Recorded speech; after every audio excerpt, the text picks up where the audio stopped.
exemplo 6 diz o seguinte: suponha que uma nuvem de tempestade com 2 km de largura e 3 km de comprimento flutua 500 metros acima de uma área plana. A nuvem está dotada de 160 coulomb de carga, enquanto o solo é neutro. Quanto vale a diferença de potencial entre a nuvem e o solo? A ocorrência de raios requer intensidades de campo elétrico de aproximadamente 2,5 megavolt por metro. Mega, esse M maiúsculo é um prefixo, mega, tá? 10⁻⁶ volt por metro. As condições descritas do problema são suficientes para a ocorrência de raios? Qual é a energia potencial elétrica total contida no campo existente entre a nuvem de tempestade e o solo? Dica: aproxime o sistema nuvem-solo por um capacitor de placas paralelas. Então, para começar, claro que isso é uma idealização, esse sistema, né? A gente não tem uma nuvem retangular assim, né? Tão fácil de calcular a área.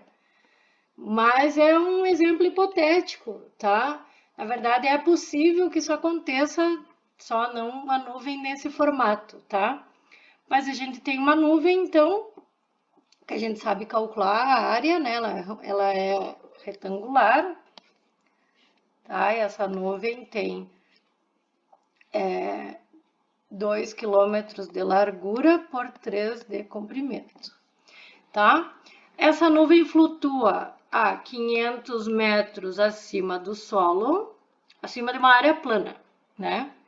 Então, a nuvem tem uma carga de 160 coulomb, o solo é neutro, ou seja, a carga inicial aqui dele é zero, né? Então, eu quero saber quanto vale a diferença de potencial entre a nuvem e o solo, e eu tenho que aproximar isso aqui por um capacitor de placas paralelas. Então, para começar, para isso aqui ser um capacitor de placas paralelas, eu vou considerar a área plana como sendo uma área de mesmo tamanho, certo? Que a nuvem, né? Só que lá no solo, a 500 metros de distância. E lembra que o meu capacitor, ele tem que ter um lado com cargas positivas e um lado com cargas negativas. Então, enquanto o solo estiver neutro, esse capacitor aqui não está funcionando como um capacitor. Então, eu preciso jogar metade das cargas para ficar... Lembra que um é mais Q e o outro é um menos Q. O valor da carga é igual. Não adianta que eu ter 160 coulomb e no solo eu ter zero. Então, eu vou ter que jogar 80 coulomb. Que aí quem perde elétrons fica negativo, quem perde elétrons fica positivo, quem ganha elétrons fica negativo. Então, eu vou ter cargas de sinais contrários, né? E eu fico com 80 e 80, né? E aí são cargas iguais com sinal contrário. Aí sim, esse problema eu posso dizer que é um problema do tipo capacitor de placas paralelas. Então, a carga que eu vou usar é 80 coulomb. Eu tive que dividir em duas a carga aqui, ó. Tá? Então, para trabalhar como um capacitor, eu preciso de metade num lado e metade no outro. Tá? Então, a carga que eu vou usar é 80 coulomb, as medidas continuam as mesmas. E aí, eu quero calcular, a primeira pergunta é a diferença de potencial V. Como que eu vou calcular a diferença de potencial? Eu sei que Q é igual a CV, certo? Só que eu não sei, se eu quiser calcular V, né? Na verdade, eu quero V, é Q dividido por C. A carga eu sei, mas eu não sei o valor da capacitância. Mas eu sei calcular a capacitância para um capacitor de placas paralelas. Lembram que eu deduzi uma fórmula só para isso, que era ε0A dividido por D. Então, ε0 é um valor constante, 8,85 vezes 10 na menos 12, se quem não lembra, olha no formulário.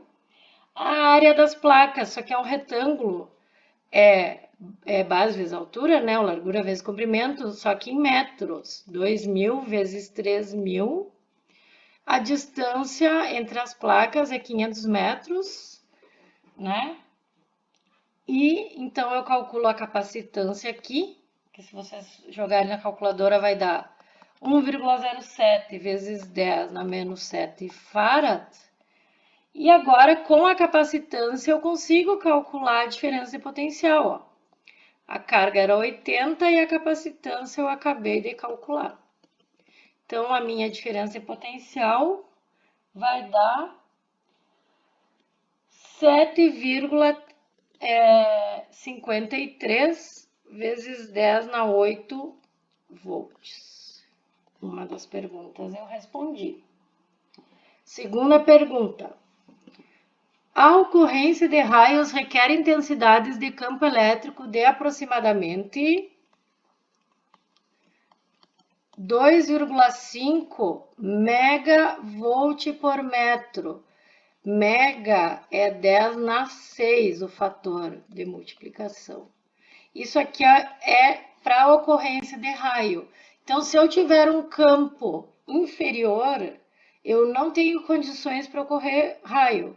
Se eu tiver um campo igual a esse valor ou superior a esse valor, eu vou ter condições suficientes para ocorrência de raios.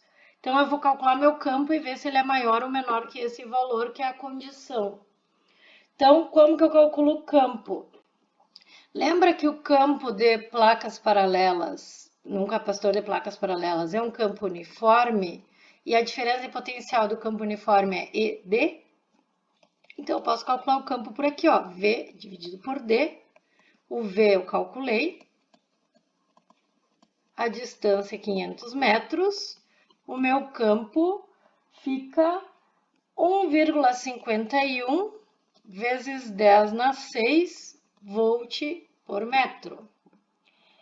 Então, é uma condição suficiente para ocorrer raios? Não, o meu campo formado é menor do que a condição, então eu não vou favorecer a ocorrência de raios. Não vou favorecer a ocorrência de raios, tá? Então, não vou ter condições suficientes. O campo é menor. Última pergunta. Qual a energia potencial elétrica total? Energia, qual é a energia? A energia U. Eu mostrei para vocês que tem 3 fórmulas, tá? Aqui no caso a gente tem Q, que é 80, tem V e tem a capacitância C. Então a gente pode usar qualquer fórmula que vai dar certo, tá? Eu vou pegar essa aqui, ó, 1 meio de QV. Qualquer uma daria certo, das 3 fórmulas para energia potencial, tá? Então isso aqui vai dar 1 meio, a carga é 80. E a diferença de potencial, 7,53 vezes 10 na 8. Então, essa energia aqui fica 3,01 vezes 10 na 10. Unidade de energia, Joule. Resolvido o problema.